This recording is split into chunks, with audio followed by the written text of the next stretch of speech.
That's the highest the machine can peak right there.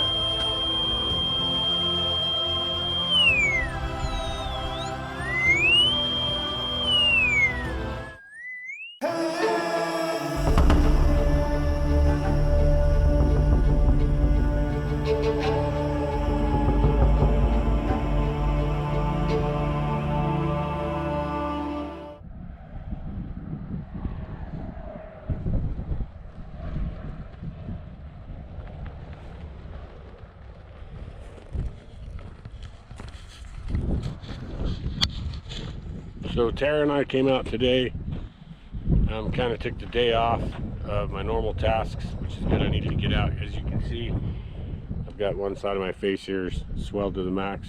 Had a little infection, I had to go to the hospital this morning. But I'm not gonna let that stop me. It's a little pain, right? But we came out today, we're gonna run the Octa Relic Hunter 6000, or what used to be the 6000, now it's just the Octa Relic Hunter, out here on the Intuition Point site, and just see if we pick up any deep targets with that machine. Just really, it's a curiosity trip more than anything else. And when we got out of the car here, it was pretty cool because Tara came over on the ground here and she's looking around or whatever, and she reaches down and picks this up and she says, "Is this a mono?"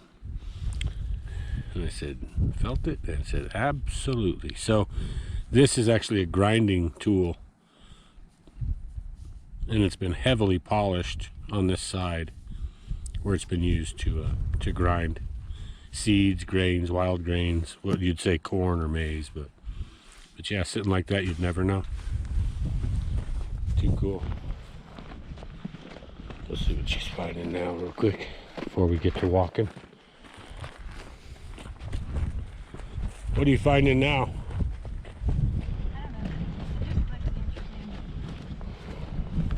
I've learned to come check what you find that you say look interesting, because it was just laying like broken apart, but yeah, looks cool. Looks different. Say hi. Hi. Cool. All right, let's step. We got to go grab this stuff and we'll head this way now.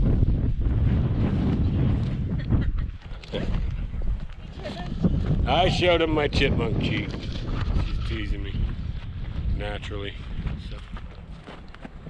Well, cool. Yeah, we'll get this stuff loaded up and get on site or get moving anyway. Okay, so we're loaded up and we're gonna get on our little walkabout.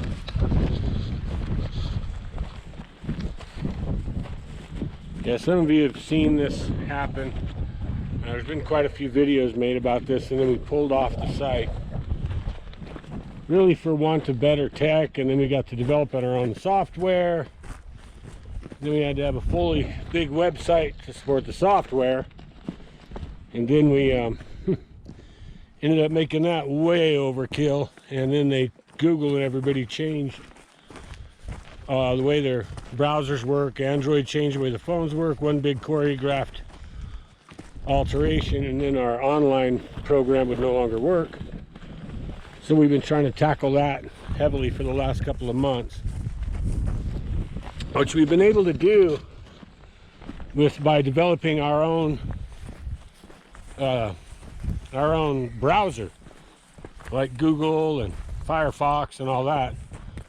But we just developed one from scratch. So getting around all the phone and sensor data and information and all that stuff has been rather tedious, to say the least, because they really don't want you to know exactly how to get around all that stuff. So to use all what the phone's got, get around their spying. And so we did. We developed a browser that accesses all the sensors and camera and mic, and then we run our online software with that. So it's pretty amazing stuff, but we just barely got this complete, so just barely getting some time to get in the field. And finances have been rough as crazy this year, so hopefully the GeoPro 3D stuff will start rolling, free up some finances so we can get back out in the field. But I've been needing to go out really bad. So now we're coming on to where Billy shot the whatever it was. He said thought it was a mountain lion, but when he shot it, it ran off on 2 legs. And that's going to be right up here on top of this rock mass, right where we're headed right now. That's where he hit it. So we got to watch the ground. I mean, who knows? Not much runs off on 2 legs. We'll go up this.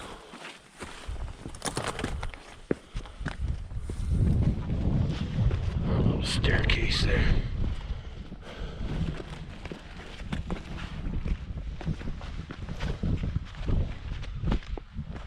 Cool. We'll zip back in here once we get rolling.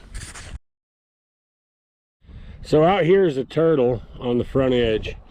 You turn around this, and I hate to say, and then right next to it, actually, from the turtle at the front edge, is a little rabbit.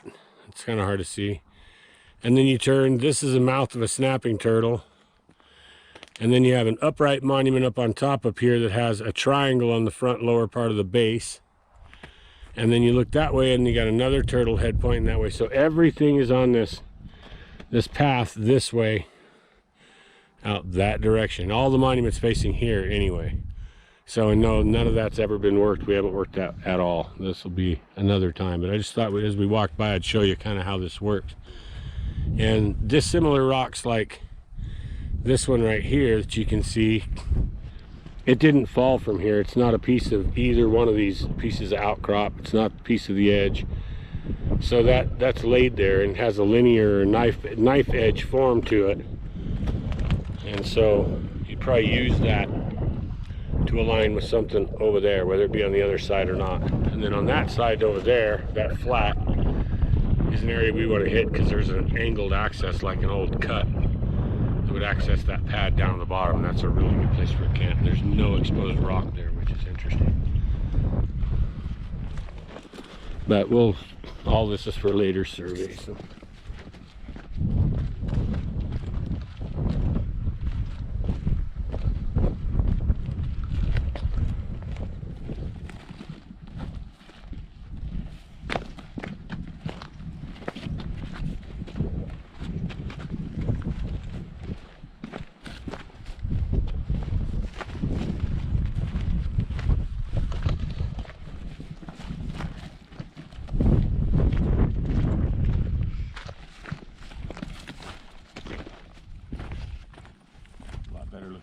This is the pad, right?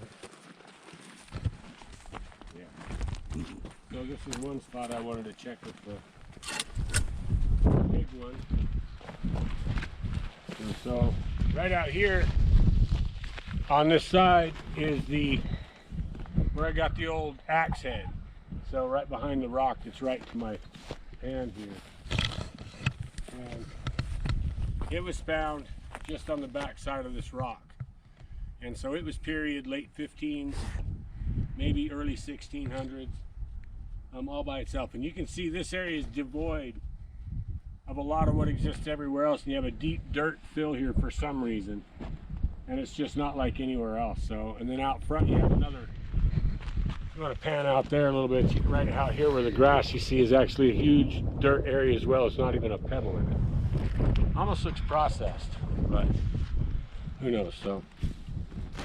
But we want to hit this area today with the deep pulse induction after we do the main site.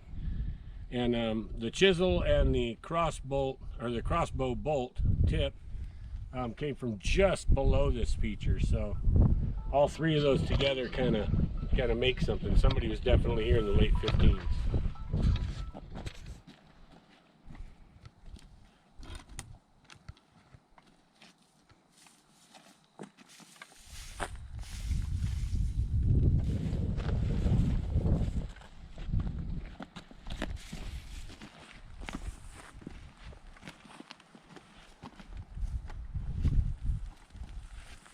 there's definitely.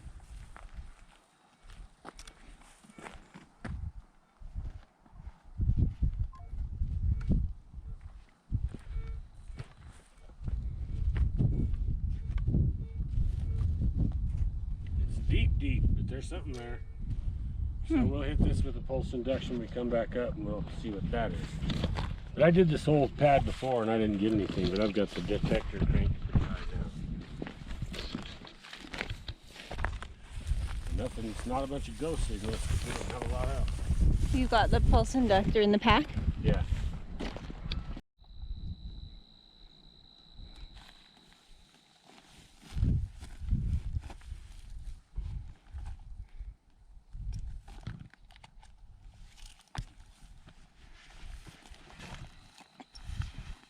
So,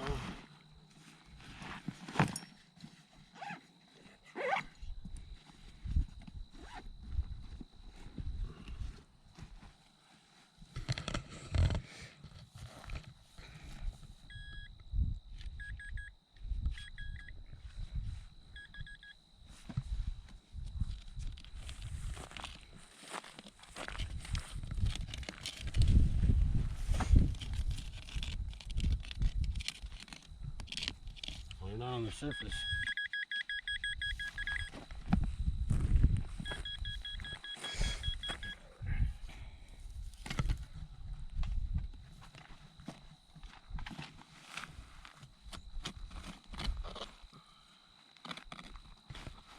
Could be rocks.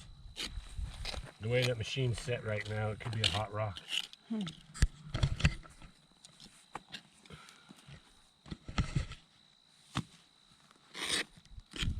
Or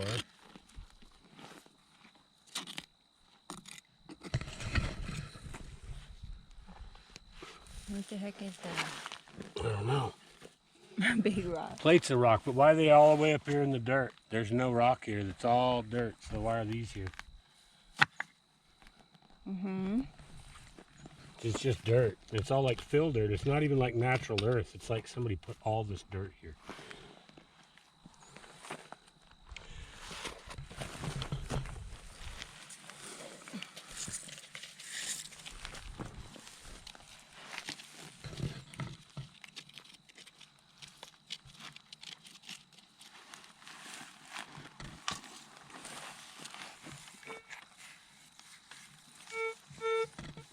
Hot rock, which is really weird for sandstone to be that hot, especially since you can walk out here for hours and not get any hits at all.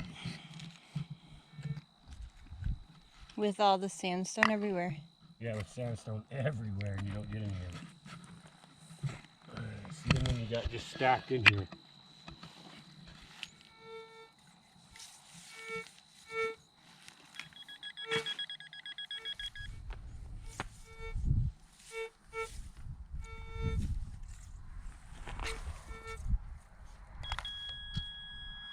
Okay.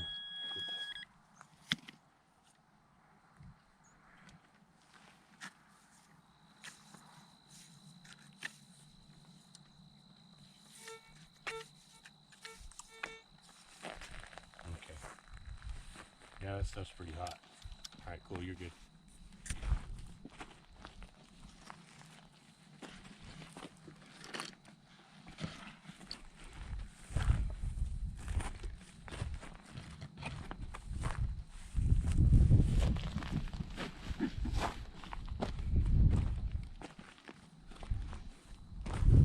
So pretty.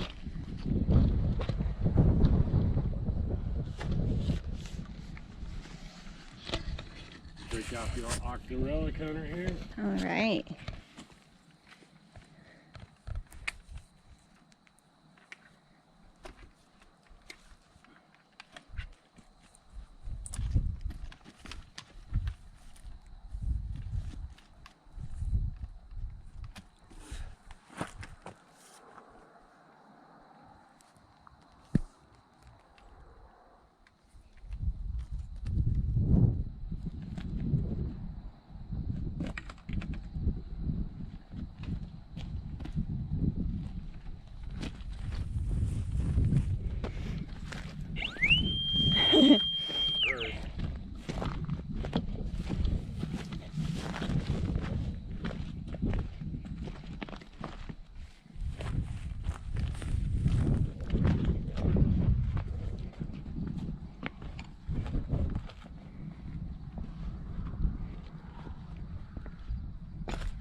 So just listen to the tone that comes off this machine. You should be able to hear it from the camera.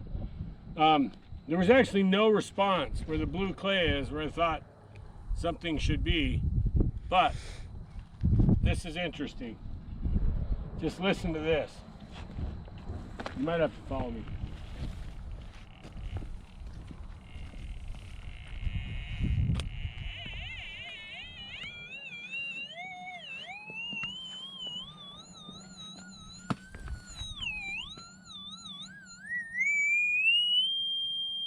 That's the highest the machine can peak right there.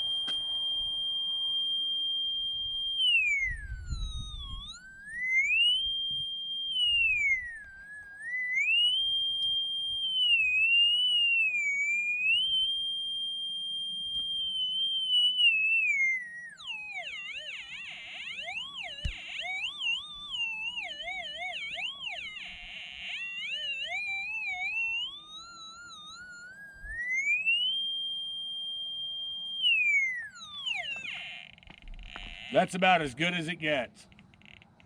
Now this machine, God knows how deep it'll actually punch on a major load. We're a lot closer to the edge than I thought anything would be.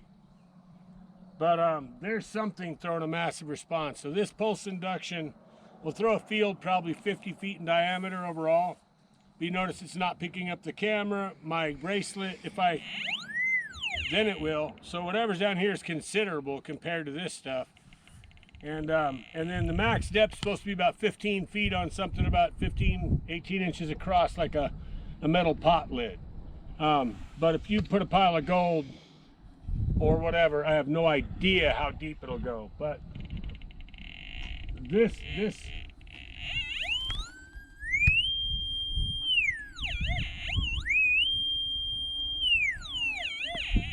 that kind of response is about as good as it gets. I don't know where it is. Probably tell where it is.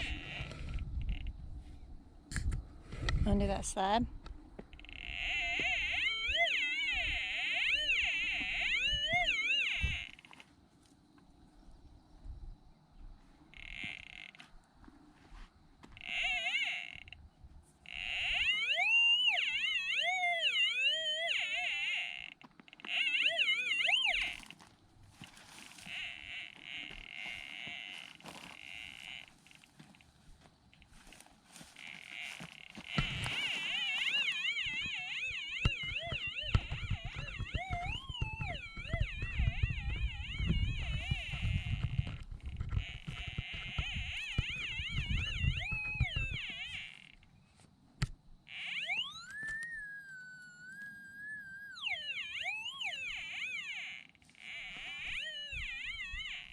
I'd say it's there under this edge that way, but it still sounds pretty damn deep.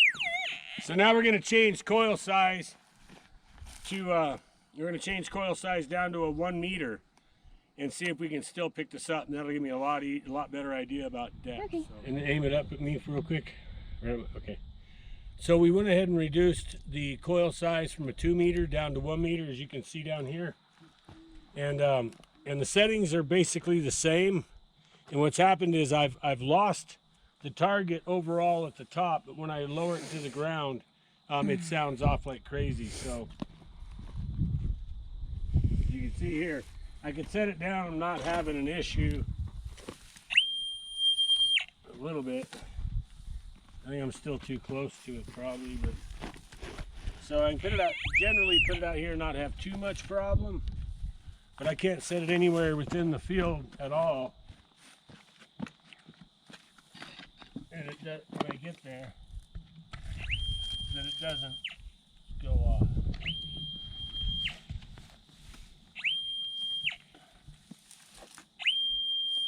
If I get just out of it, it starts doing it less. So we're beyond the limit of the 1 meter loop. So we're beyond the limit of the 1 meter loop, but well within the range of the 2 meter loop.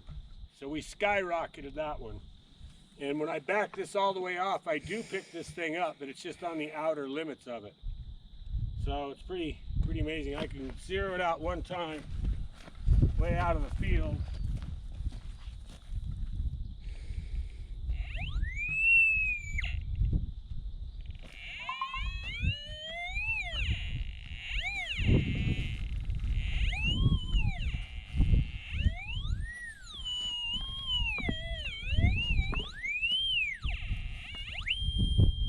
There we are.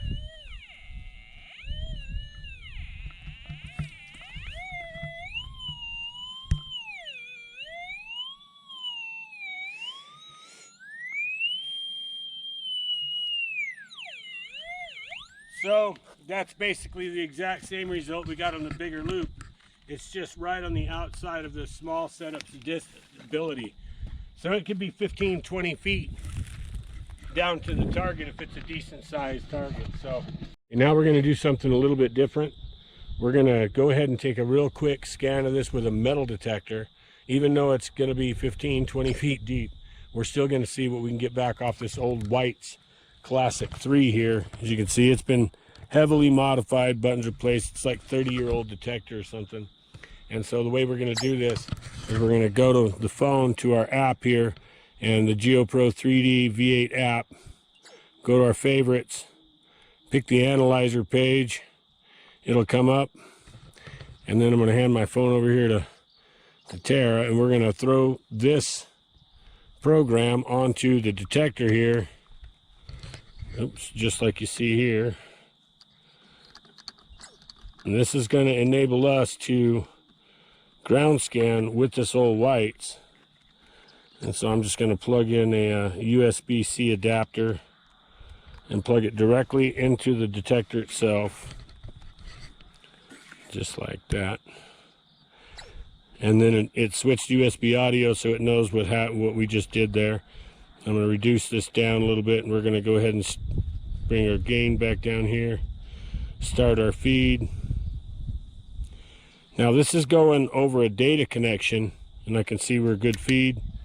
That's our detector target first hit. Looks like we're sitting on our amp at 70 something, so I'm just going to bring my gain cut down a little bit. 30, 40, that's really beautiful. So I'll lock my controls, and then I'm going to pick rate and count of my scan. You can see here on these bars, and this is so I'm going to start my live scan. And so to actually create a scan now, I'm just going to back up, and I'm going to hit live scan. I'm not going to change anything. Well, I guess we will set our detector here real quick. So I can go up here and I can select my detector and go down and select White's Electronics. Let's see, Classic 3. Okay, now we are set as a VLF detector, 8-inch coil. I'm running a 10, but I'm not going to worry about that right now. Doesn't really matter. That's just for the AI later. So it has a reference, and I'm going to keep it on my live scan. Hit the live scan button. Just counting down 3, 2, 1, and we're scanning. And I'm just going to go ahead and continue this.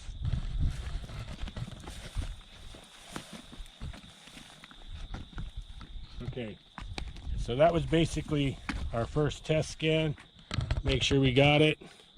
Now we're going to go up and create a real one here. I'm going to do that by naming it. We'll just, for now, I can rename it later. I'll call it IP for Intuition Point. And let's see, 11, 10, this makes it easy, 20, 25. Okay, and we're good to go there. And so now we're going to, this sets a brand new file. And we got our detector established. So now we're going to go ahead and I'm going to do a 20 count on the scan because it's a longer line.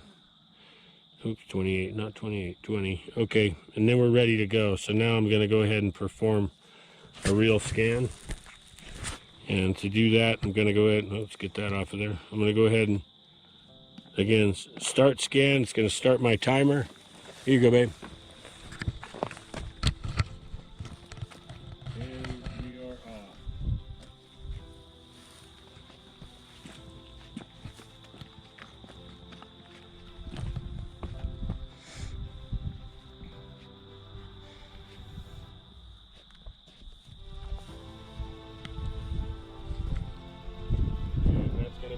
first line.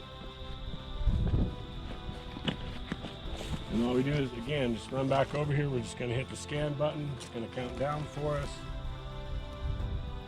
1 and 0. And I'm scanning again.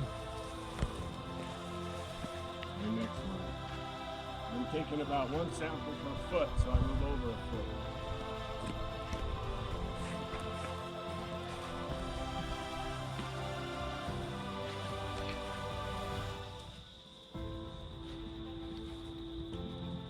Okay, and then just real fast to make sure we got that data. We'll go down here into, oops, browse scans. That's right. So we're gonna look in browse scans. We look and we've got it right there. IP111025. We're gonna go ahead and download it. Download. Okay, so we've downloaded the file, and we're gonna go ahead and just open it in the AI chart. I'm gonna go to downloads.